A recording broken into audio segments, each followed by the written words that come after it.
राजा जैबा जब भी देसवा हमर सुनीला संदेशवा हमरे मम्मी के बोला दा हम नैहरवा जैबै ना।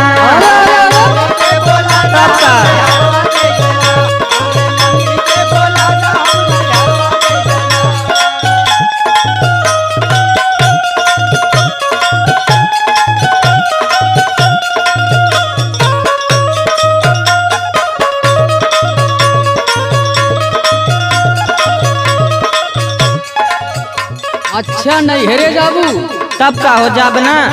घर गृहस्थी छोड़ के तू नैहरे जाबू। जब तू रहबा न करबा तो फिर का फायदा रहले घरे हो।